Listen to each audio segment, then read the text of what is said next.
Okay, so good evening, everybody. I'll kick off the meeting and our session here. Can you all hear me clearly? I hope you can. Good. Okay, good. Thank you. So actually, as a chapter, a Houston chapter, we had a good year so far. We had quite a few good events that we worked through. We had a fairly active year overall. Our first session, we kicked off the year with a session called Keepers of the Flame, celebrating the Tata family and the Tata group. That was a very successful session. We had a face-to-face session at the center where we had light dinner, snacks, and we had screened the movie. And I think there were 100 participants there. That was good.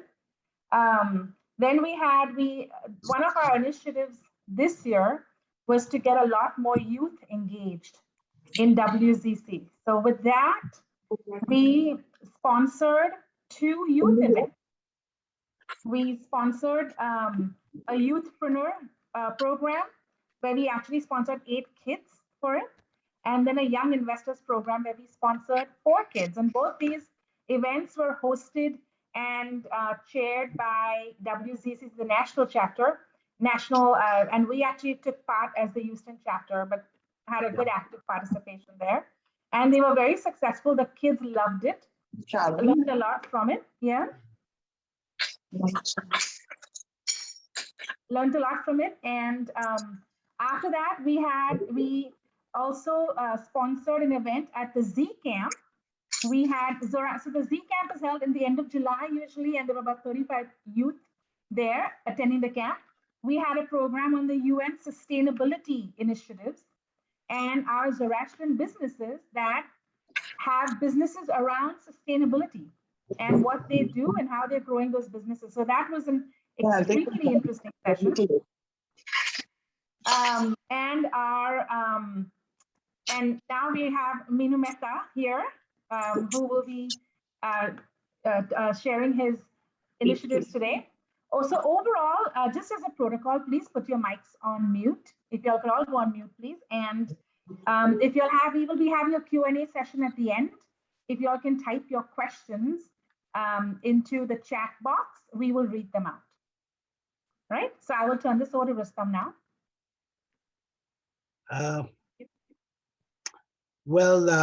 Thank you.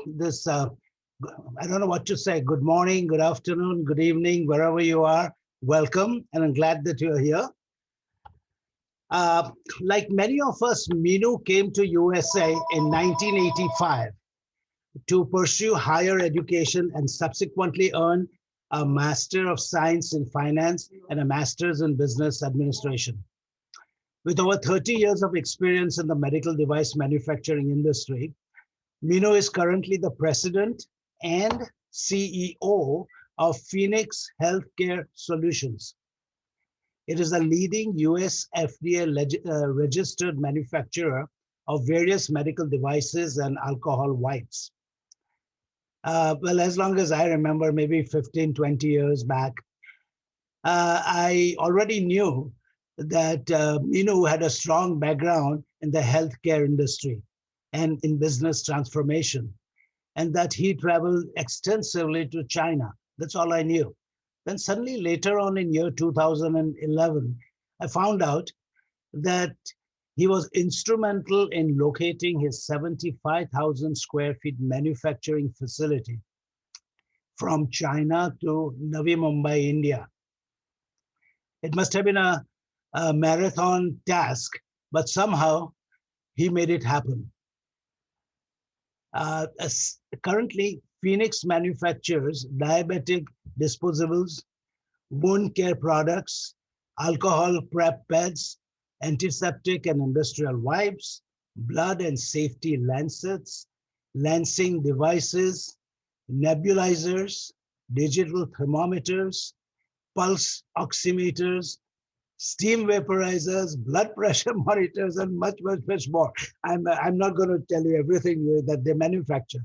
There's a long list. In addition to securing relationships with top-tier Fortune 500 companies, MENOO has expanded his company's global footprints not only into the domestic Indian marketplace, but also in the United Kingdom, Europe, Middle East, Latin, and South America, especially Brazil. MINOO is affiliated with the US Department of Commerce, Trade Programs and Services, Healthcare Manufacturers Management Council, then Enterprise Florida, another organization, and the Confederation of Indian Industry. He was also nominated by the state of Florida as a founding member of the Life Sciences Medical Industry Advisory Committee. And this committee mentors companies that are looking to launch their products in the international marketplace. Although he spends a lot of time at his manufacturing facilities in Navi Mumbai and in Ambernath in India, he and his wife Nilufer frequently visit Houston. In fact, I believe they have a very nice home right here in Sugarland. And I met them last month and managed to convince him to make this today's event possible. So thank you, MINOO. Before I hand over to MINOO in India, let us watch a short film on the manufacturing facility in Navi Mumbai. Yes, thank you. Okay, so I would just like to tell you a little bit about and I think the topic today is opportunities for doing business in India and China. So I have a bit of an experience in both the places. So I'll start off with telling you a little bit about what we do, our story. We are a US FDA registered manufacturer of medical devices and over-the-counter drug products. We relocated our manufacturing facility from China to Navi Mumbai, India in 2011, consisting of around 80,000 square foot facility with around 8,000 square foot, 100,000 clean room. We specialize in the OEM private label manufacture of made in India medical products, and we service several US Fortune 500 customers, international and domestic, and also international, Brazil, UK, and also sell our products in the expanding India market. Our corporate headquarters are in Florida, USA. We have a 900 plus workforce at our manufacturing facility in Mumbai. And we also offer warehousing facility in Ambernath, India. We have all the certifications for all our products. Okay, if you can go to slide number 3. Okay, I can manage it. We have all the certification in place that we need for an FDA approved facility. We have the ISO certifications, we have our CE certifications, and also our CFR 211 drug certifications for the United States. And our global footprint is all over the world. We service about 28 countries of the world, and including USA, Brazil, UK, several UAE, Saudi, Kuwait. So we sell to all those places.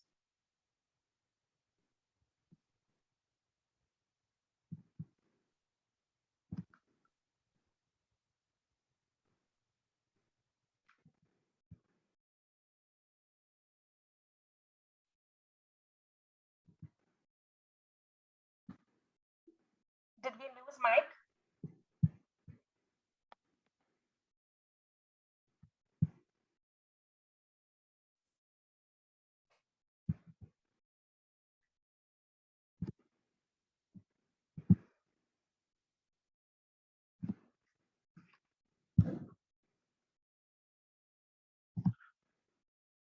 Can you guys hear me? I think Mike has been somehow disconnected. I don't see him at all.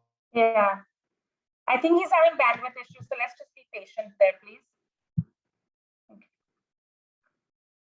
And are you able to see the presentation now, or? Okay. Yes, we can. Yes, we can. We can see the presentation. Okay, let's just be patient. Mike will log in. Just give him a minute.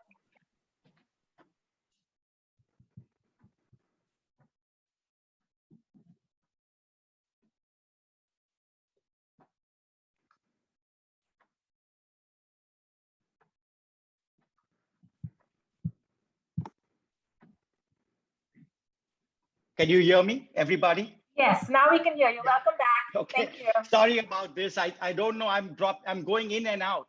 It's never happened before, but it is No what worries. it is. It is what it is. No worries. Yeah. Go ahead, go So, ahead. Yeah. So we have a global footprint throughout the world. And India today is one of our very fast growing markets. Over the last couple of years, we have grown exponentially in the Indian market with our medical products and medical devices. And I would like to share some of the opportunities that exist in the manufacturing sector in India. The Make in India initiative by the government of India through the production-linked incentive schemes, India has targeted about 13 sectors where they have opened up a lot of incentives for companies to manufacture in India. So they have a two-pronged attack. They first put severe tariffs on the similar products coming in mainly from China. And then they offer a 4 to 6% subsidy for companies making those similar products in India.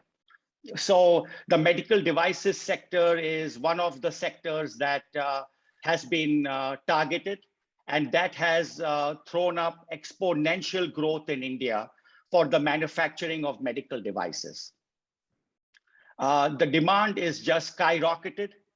The one challenge is and I think the good part about India is the availability of a qualified workforce required to manufacture in a US FDA registered facility.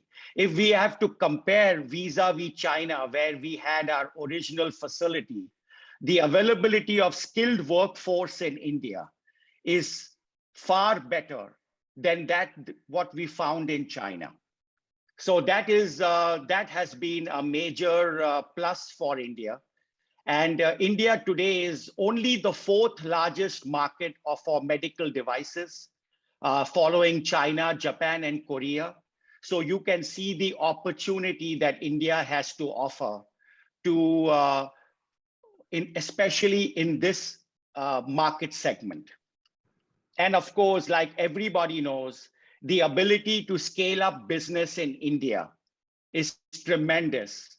And adding that market to US, Europe, and Middle East would give any company a solid value as far as how they manufacture the products and expand their footprint. So if I were to compare, can you take me to the next slide, Rustam? There we go. Yeah. So if you were to see as of today, more than 75% of medical devices are imported into India. And that itself throws open several opportunities for Indian manufacturers. As of 2019-20, only 5.6 billion worth of medical devices were imported by India. And India basically manufactured very little. But whereas the export of India manufactured medical devices stands at 2.5 billion, and it's supposed to grow to 10 billion by 2025. So that growth is going to be exponential, where Indian manufacturers are going to have a tremendous opportunity to have their products in the US and European marketplaces. Because so far, there are only about 800 domestic medical device manufacturers in India to meet a growing demand for the second largest population in the world.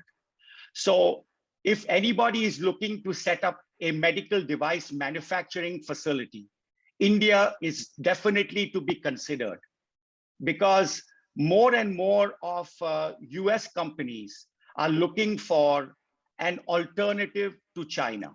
They're looking for an alternative given the supply chain challenges that exist today.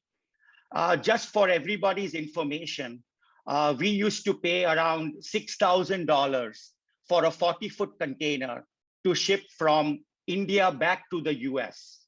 And that today is around $22,000. and it's around 30,000 from China. So the supply chain challenges of being dependent on one country for a lot of medical device. I'm talking about medical devices because that is my industry. But, and we can see the reason that being dependent on one country has really made it so difficult with all the supply chain challenges that exist today. There are shortage of containers, empty containers. Vessels are waiting in US ports for over 70 days before they get to their, so our customers are actually facing shortages again for some medical products. And what happened during COVID may happen again, where it will be difficult to get products into US in a timely manner.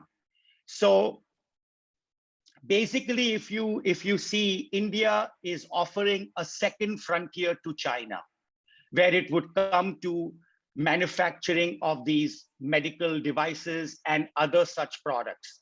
The Indian government, after COVID, realized that India is a viable option, and Indian manufacturing would need to stake a claim to making sure they can stand up to China, they can stand up to making a quality device. When we started in 2011, we were one of the pioneers of making alcohol wipes in India. Nobody had done it before. People told us we were crazy, that things would be impossible in India. It would be very difficult. And our first 3-4 years were blood, sweat, and tears. We had a very hard time. It was 2011, 2012, where people were not so used to a quality made in India product. They always wanted preferably a made in China product. So even convincing our existing customers to allow us or give us the opportunity to make product in India was a Herculean task. But somehow we stuck to it, and we today are the leader in alcohol wipes in the US. If you go to Costco, if you go to any of the big chains, you will find our alcohol wipes. Of course, not in our label, but in large customers' labels. We are today, actually, we have overtaken China in this product range. So, but at the same time, we are also dependent on China. Both the countries need each other. And when we are talking about opportunities, China offers the opportunity to India for raw materials. We still import for 40% of our raw materials from China, our non-woven, our aluminum foil. So many are electronic components, all of our circuit boards, all of that still comes from China. So basically, the countries, both the countries are in a way interdependent. And China, the raw materials, the advantage that they have is that they have set up industries way ahead of time. For me, my biggest challenge has been to find vendors near my facility, vendors of ancillary products, like my box manufacturer, my gamma sterilization processor. When we first started in 2011, we had only one gamma sterilizer, which was about 40 kilometers from our facility. Today, because of us, there are 3 or 4 gamma sterilizers close to where we are. So basically, more and more, as more and more companies come into India, there will be more and more access to raw material. There will be more and more access to for machinery, for sterilization facilities. So basically, the advantage that India offers vis-a-vis China is the low labor cost. As things stand, India is about 4 to 5 times cheaper in labor than China. And China has moved on to more complex manufacturing, whereas now the commodity type manufacturing is moving from China to India. So there are not too many other countries. When we wanted to set up a facility, we looked at Vietnam, we looked at Thailand, we looked at many other countries. But the challenge was always to find good people, qualified people, engineers. India has that. Some of these countries don't have good management cadre. So in that regard, India offers an opportunity vis-a-vis China is for low-cost manufacturing. So low-cost manufacturing, which was the forte of China, is now slowly moving to India. And electronic manufacturing is also now moving to India. A lot of Foxconn has set up their facilities. India is offering a lot of incentives for foreign companies to come in and set up electronic components. Today, if I have to buy a nebulizer motor or a blood pressure monitor PCB, I have to be dependent on China. But we are now slowly, we have taken our facility where we are now doing our own electronic manufacturing, and where we can say that we are building a complete made in India product. So when we set up this facility in 2011, compared to China, it was much more difficult. In China, we used to have a single window clearance. When we had set up a facility in China, it was very simple to set up a facility vis-a-vis India. We had to navigate through a highly complex regulatory environment in 2011. But today, if I were to say 10 years later, it has become a lot easier to set up a facility in India. What challenges we faced then, I would say, have improved by well over 50% today, so that if somebody wanted to look at India, not just for medical devices, but for any other product that they would like to build in India, India offers a viable option. But of course, one challenge is the supply chain and the infrastructure is still catching up. It's still not where it should be. It's a lot of improvement, but it certainly is not where it should be. But I think things are getting better exponentially with each passing year. And another thing that I touched upon is that to develop subsidiary manufacturers along the way for machinery, raw material, and gamma facilities was a challenge to us, and that will still be a challenge for other companies looking to come into India. Whereas in China, you could have access to facilities near your own factory. Another issue is the lease or purchase of extremely high-priced commercial real estate. Anybody who comes into India today, one daunting task is getting a facility at a decent price. Commercial real estate in India, for whether it could be for factories, it could be for anything, office space, is so much more expensive than in China.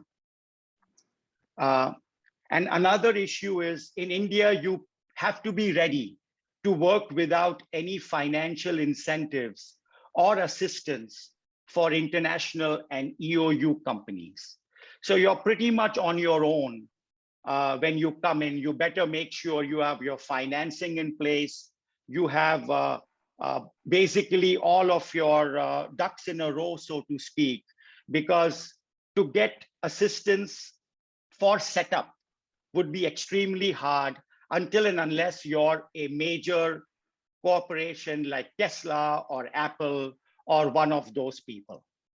And then again, you would be ready to face frequent visits and audits by, in our case, by US FDA or Indian FDA and other regulatory local bodies.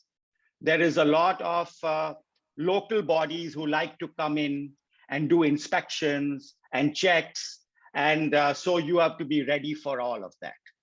So those are some of the things that you would need to expect when you set up a manufacturing facility in India. Rustam, can you take it to the next slide? Charmin is helping you. Okay, all right, Charmin. Yeah, so I think it's a pity. I would have loved to show you our video, but for our products, we need purified water.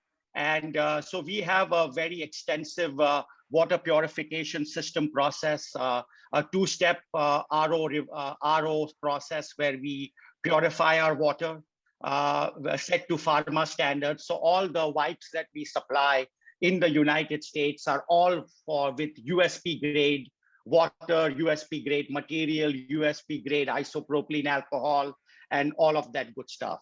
So what I would like to say here is that if we could do it, anybody can. It takes a lot of effort, but if you want to set up a world-class facility, it can be done in India. We did it in China.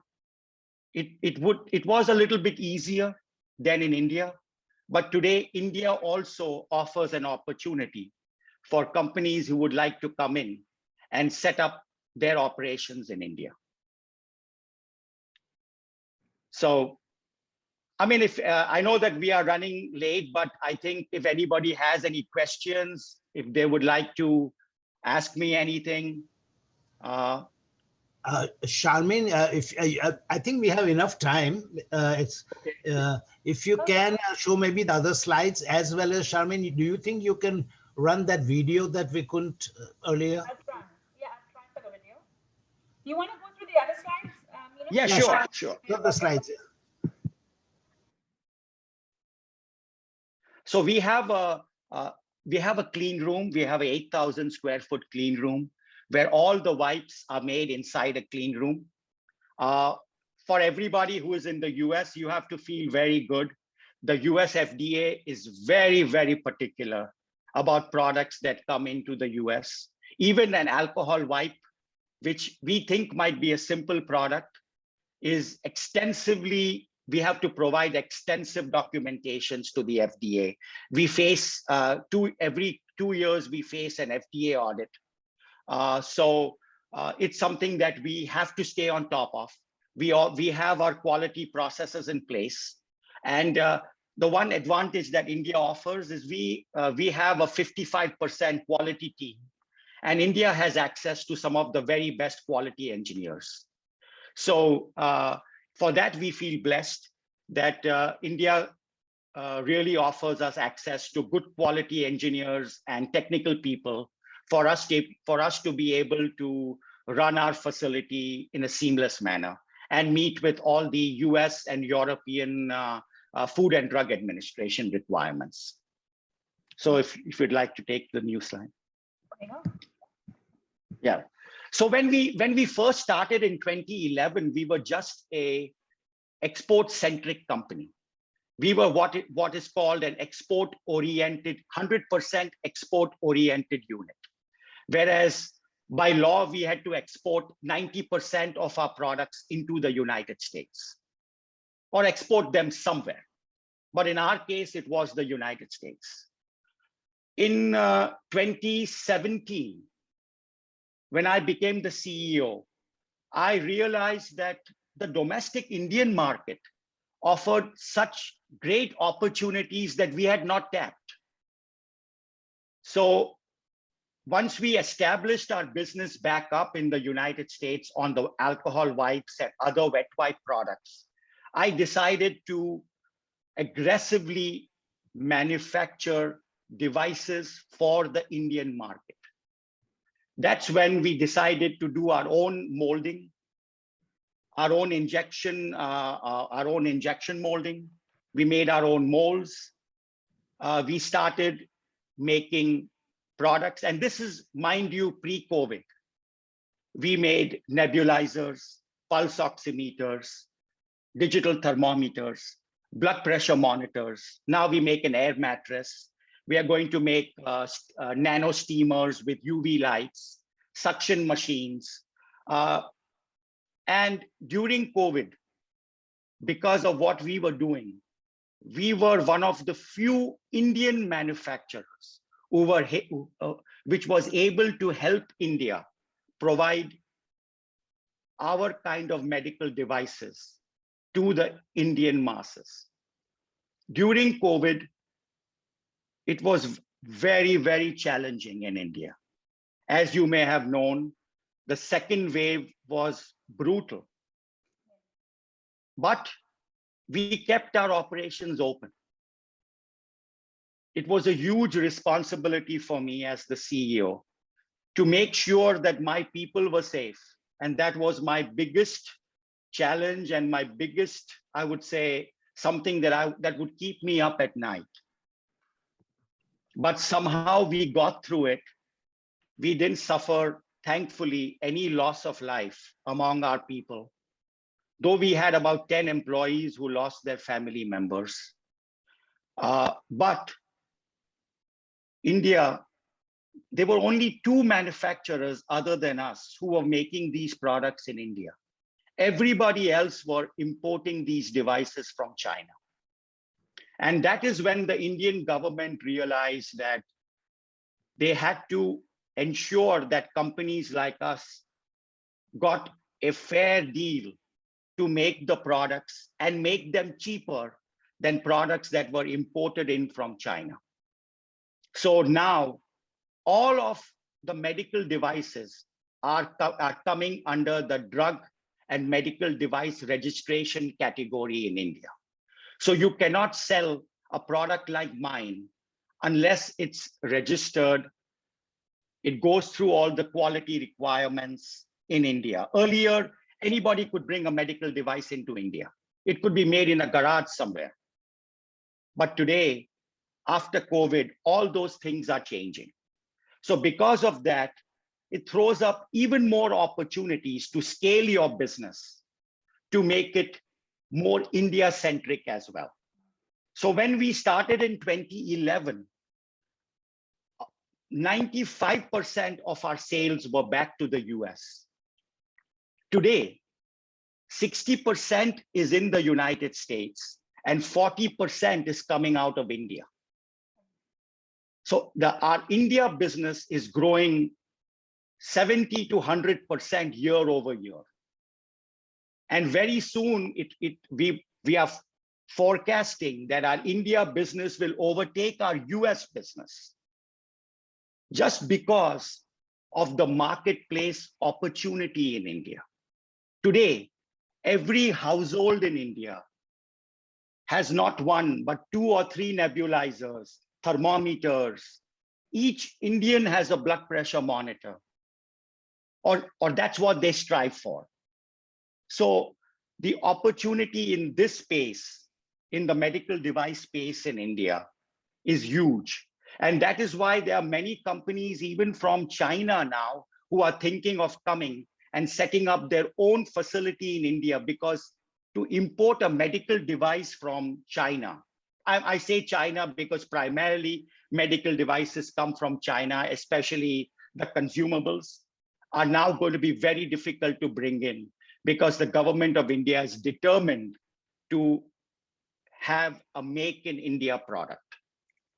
So I'm proud that as a US company, and we got a lot of assistance. If anybody is looking for assistance, the Indo-American Chamber of Commerce, led by Jagdeep Ahluwalia, is a very good resource. The Consul General of India today in the United States, in Houston, is very, very pro-business. So if anybody in the US is looking to set up something in India, I would strongly welcome them. The environment is very pro-business today.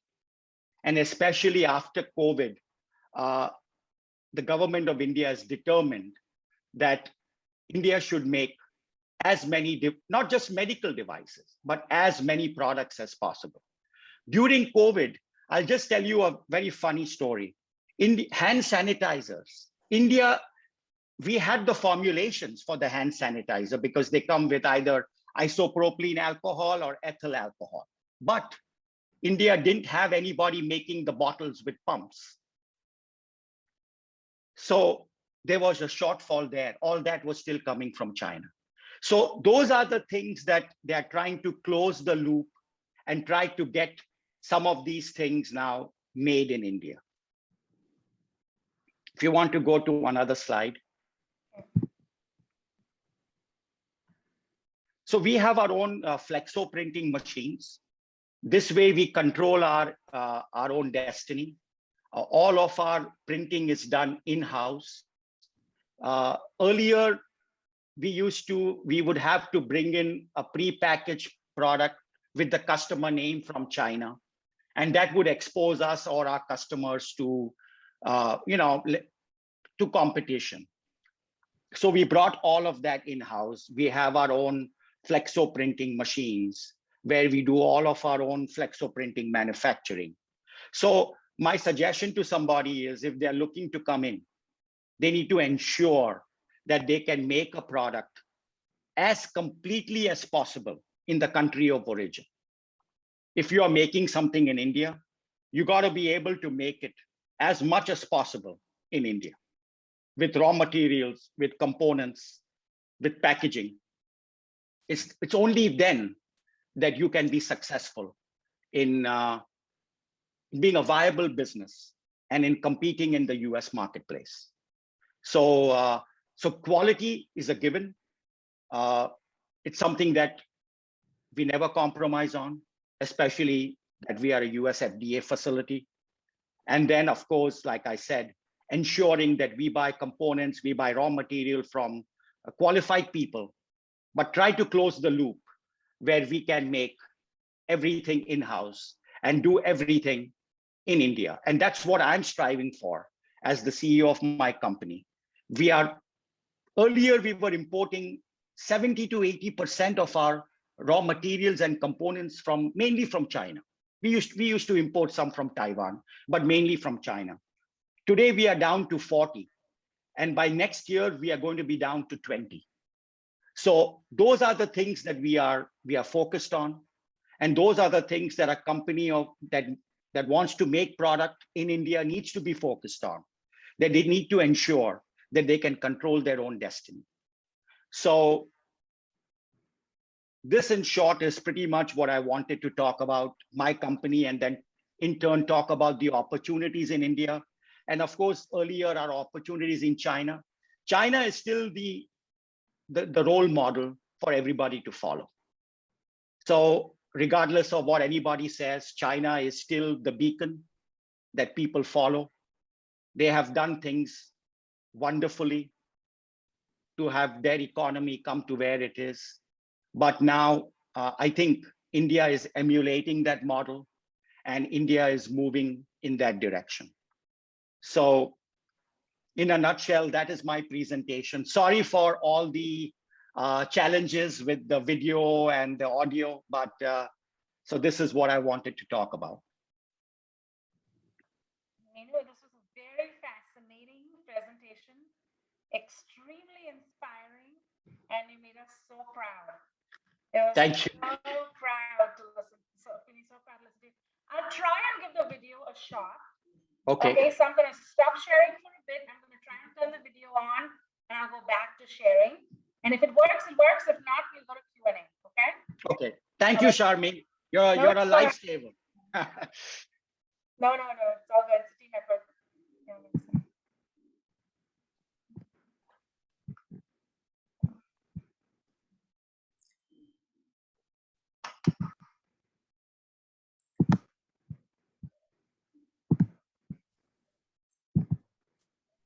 Minu, that was a good presentation. Enjoyed it.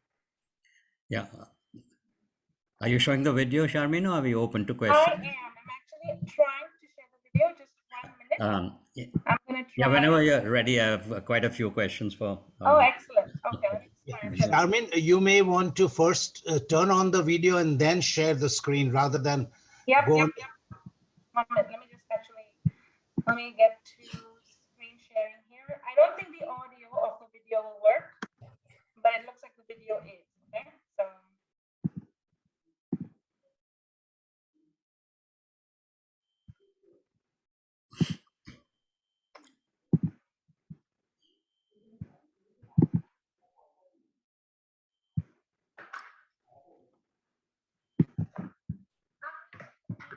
Okay, can you all see the video?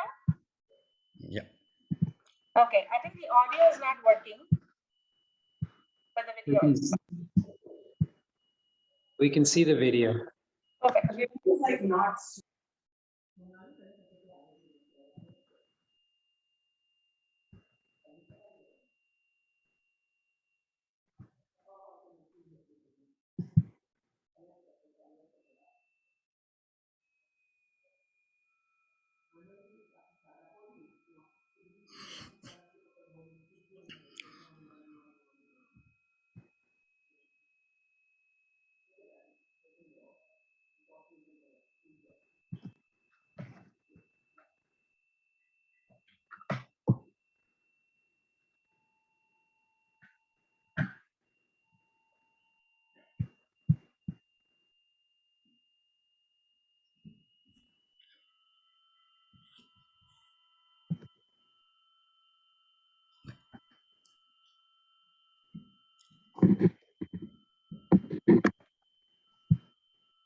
If anybody would like to see the video individually, I'll be happy to share it.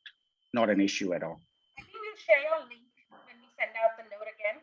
Okay. Sharmeen, I have another link which would be easier. I can share that with you maybe tomorrow, and it would be smaller.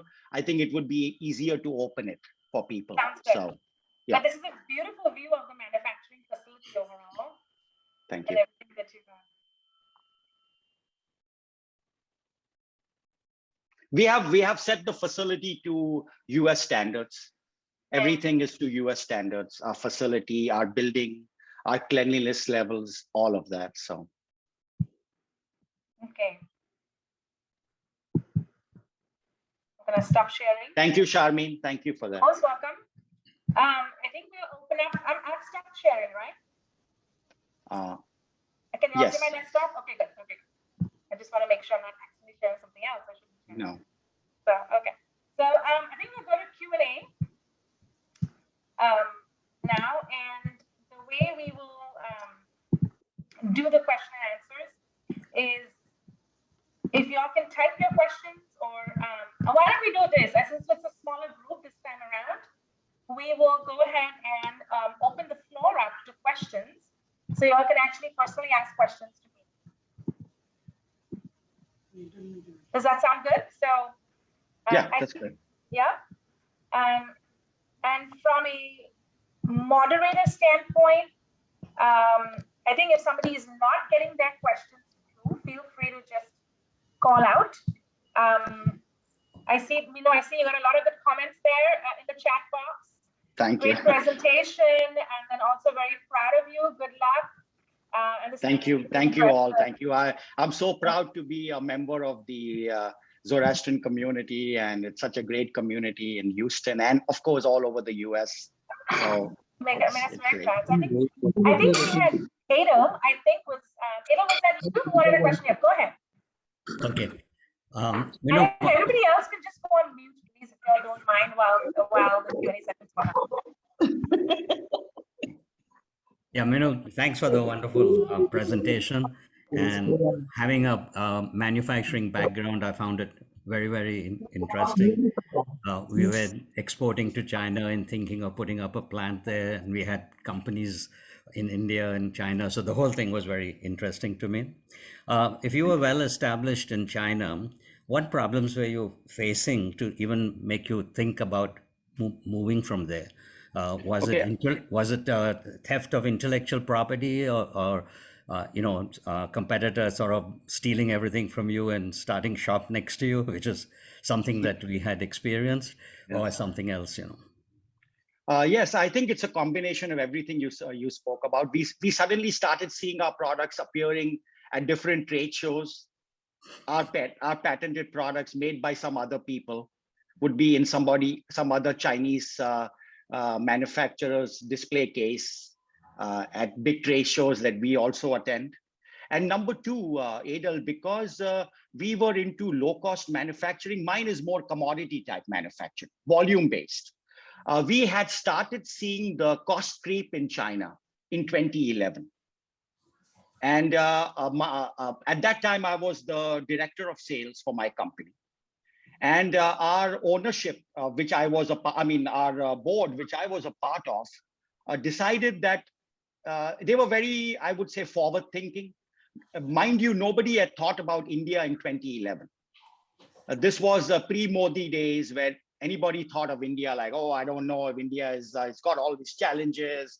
There are elephants on the road and all sorts of those kind of things.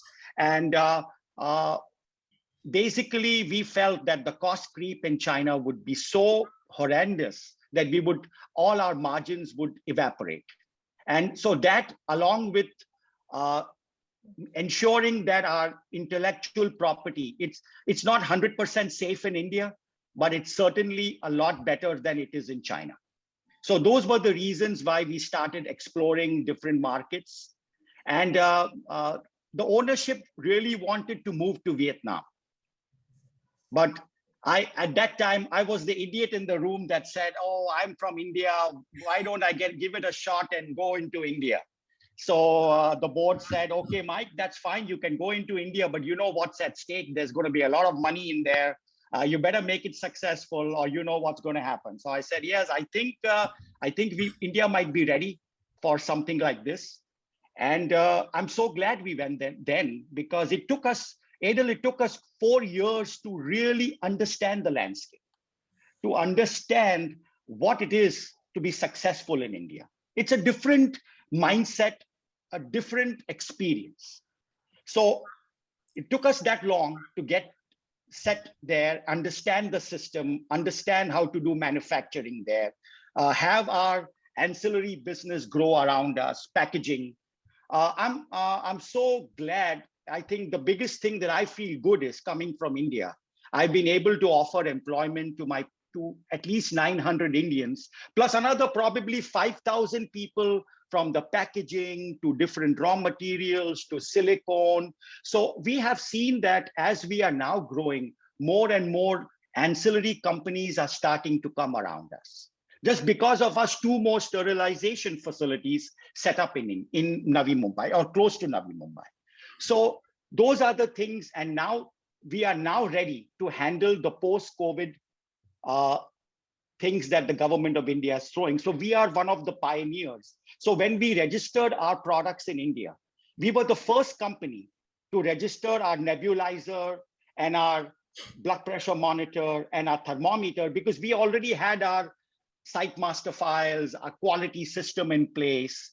So we were one of the first people to get the Indian medical device registration. So this journey helped us to come to where we are today, and it's hopefully going to help us where we want to go tomorrow. Yeah. One of the problems that we heard about India or other people experience is the labor issues. Is that much better now? Like, work stoppages and strikes and shortage of electricity and stuff like that? Yes, it's an issue. But in where we are in Navi Mumbai, we have been blessed with a very professional workforce. I mean, we have got a good team, good people. And Adel, it also depends on how you take care of them. Like during COVID, we provided free food to each and every one of our employees. We provided transportation to every employee. As the CEO, I decided that if I had my people to come, risking their lives, then I better take care of them when they come into my facility. We did the vaccination drive. We did the first dose vaccination for all our 900 people. We paid for it. Mind you, at that time, vaccines were not easily available, but we arranged to have all our 900 people vaccinated. So over a 3-day period, we had our 900 employees vaccinated. The company paid for it. So fortunately, so far, we have been blessed in that people see us as a company that is fair, see us as a company that pays good wages, better than some other people would pay around us, because that's obviously something we keep an eye on.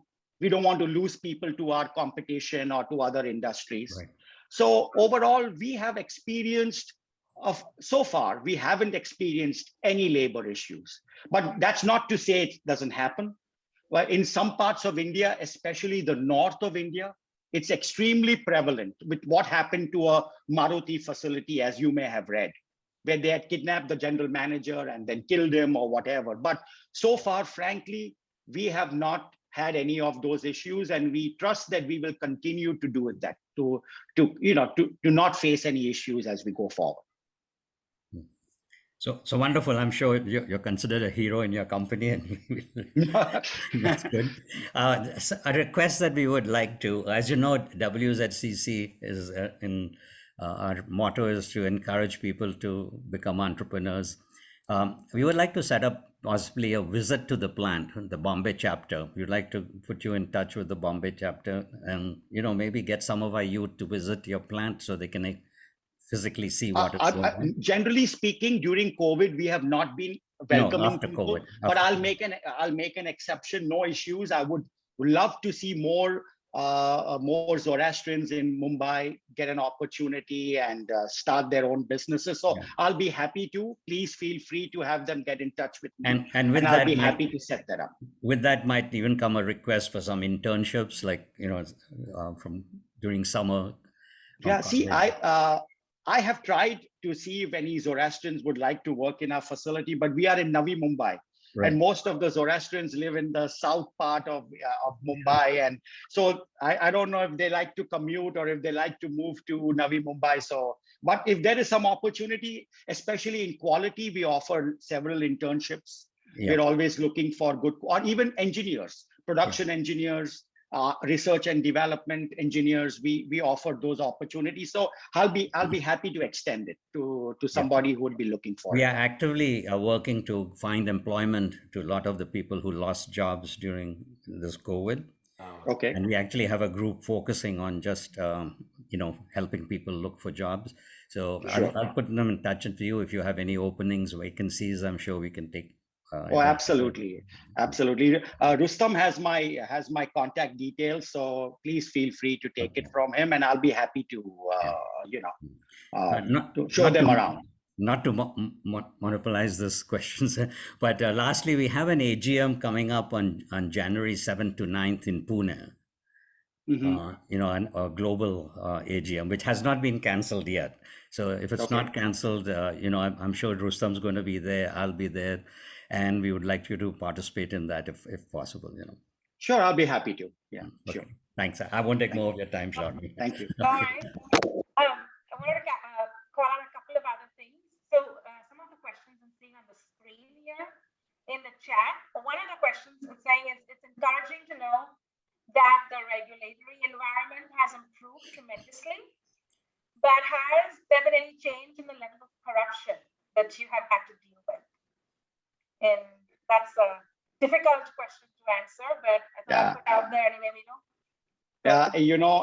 as a US management stakeholder, I'm governed by FCPA rules, Foreign Corrupt Practices Act.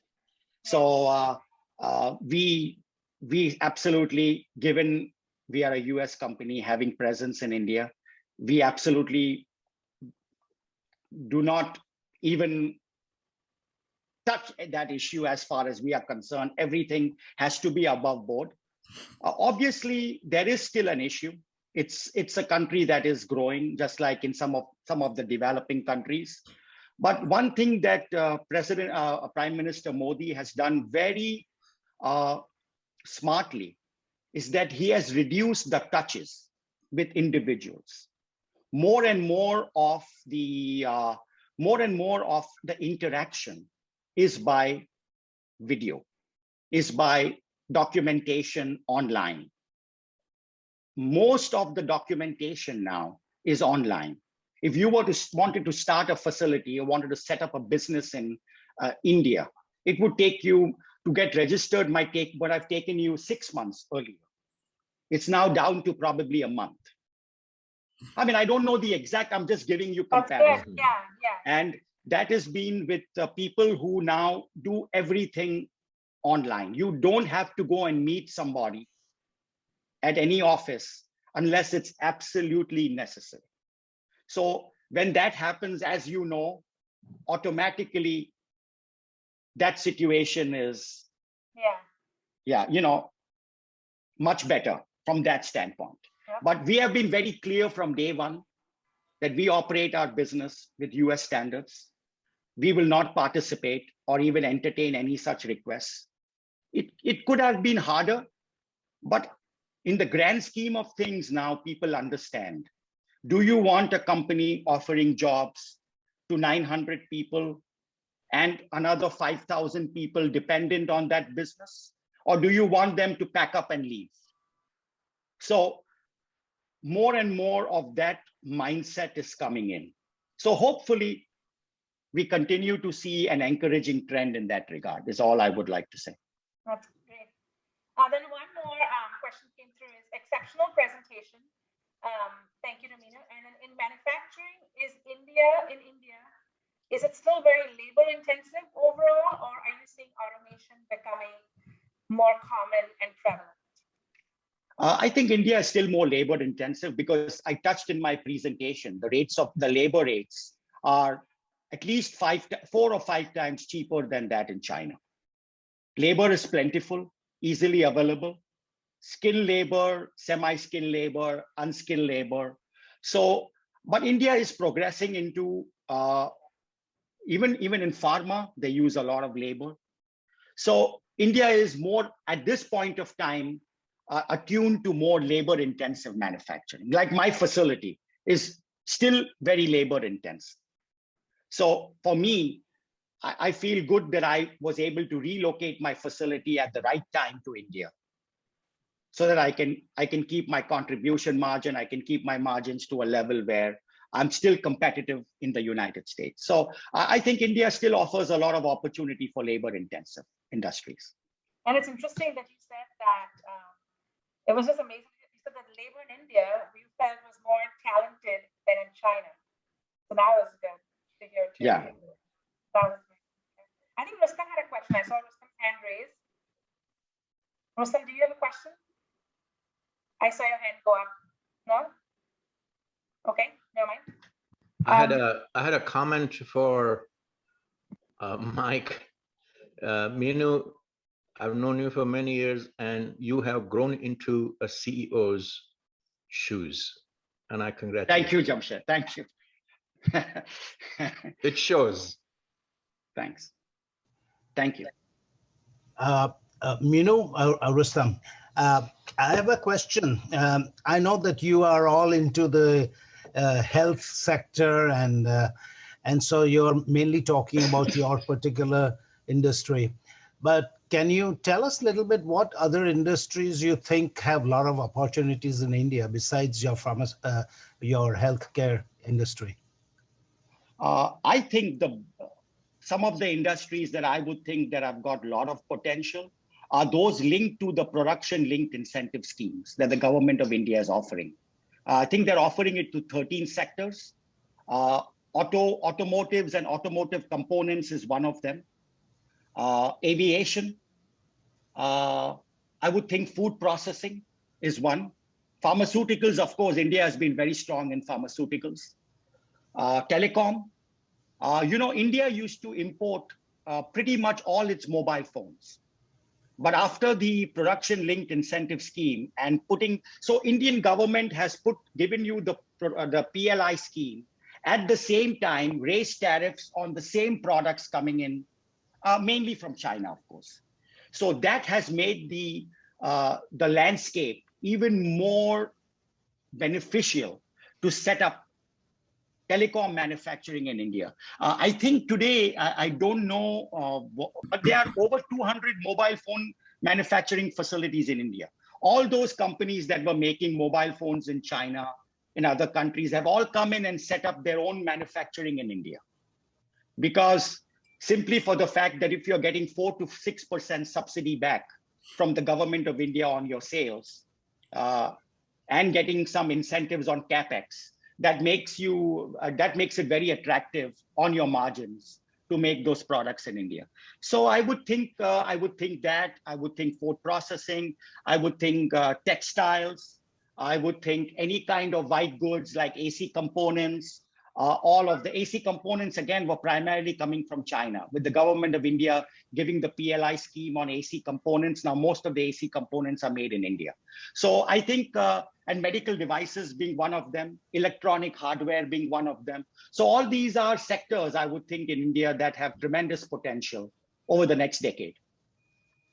Thank you. Does anybody else have any questions? I'm trying to go through the screen to see if somebody's raising their hand. Mino, I have a quick question for you. Sure. No, it's supply chain, actually. You know, we hear about supply chain issues over here, and there's all these write-ups that by Thanksgiving, there's going to be issues with turkeys and all that. You're not even going to get a Thanksgiving meal. So being in India and being at the heart of, you know, receiving raw materials and the supply chain piece of it, how do you foresee this playing out? Like, do you see this easing up in the next 6 months, or how do you really see the whole, or do you see it getting a lot worse before it gets better? Any comments there from a supply chain? I think it's going to, Charmaine, it's going to get a lot worse before it gets better. And the reason being that, like right now, even we import several raw material containers from China with raw materials that come in regularly. And we have seen containers skipping ports, containers making unscheduled stops. So you can't plan your production. If you expect a container, normally earlier we would expect a container, say, to come in on the 24th of October. It would be there. Today, it may come on the 1st of November. So that means that companies like us have had to build their safety stock on raw materials, components, affecting our cash flow. We have to outlay a lot more money upfront to ensure we keep more raw materials, we keep more components, things of that nature. So it is going to have a global effect all over the world. And secondly, I don't know if you may all have heard, but China is going through a power crisis. So a lot of factories in China are only working 3 to 4 days a week now, especially near the Shenzhen area. I think towards Guangzhou, they are facing severe power shortages, resulting in them cutting down on their production. So along with the supply chain challenges with the shipping and the containers, you also have these issues cropping up. And then what China does is anytime they even have one case, they just close down the city. So those are all the challenges that I think would continue to happen, until COVID is behind us. I don't know how long that will be. I mean, nobody can predict. But I think we will continue, in my opinion, after talking to all of our freight agents and forwarders, they all seem to think that this will continue till the end of 22. Okay. Well, at least it gives us some timeline to look forward to. That's good. Right. Yeah. But there is easing. There is easing simply for supply and demand. Like right now, the Christmas season is over. So anything that you had to ship from China or India, you had to have it shipped by the first week of October, or it won't get there before Christmas. So because of that, we have seen that the Christmas demand is over, in the sense that even if somebody wanted to ship Christmas trees, but they were not able to get a container, there's no point shipping them now. So we have seen that space being available to companies like us. So it's a constant flux, depending on where you are with your product in the supply chain. Okay. Thank you, Meenu. Thank you. Like you mentioned that in China, one of the issues was that anybody could just make something in a garage and sell it and put it in the market. with your design and your patents and things like that. Do you have anything like that, that problem in India? I know the Indian government is, of course, quite vigilant about some of these things, but is there something other than the government control that prevents them from doing it?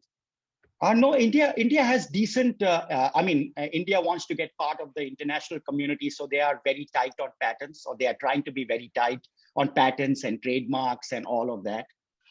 I've seen with our branding, we have to jump through the hoops to get our brand registered, but once we register, nobody can touch it.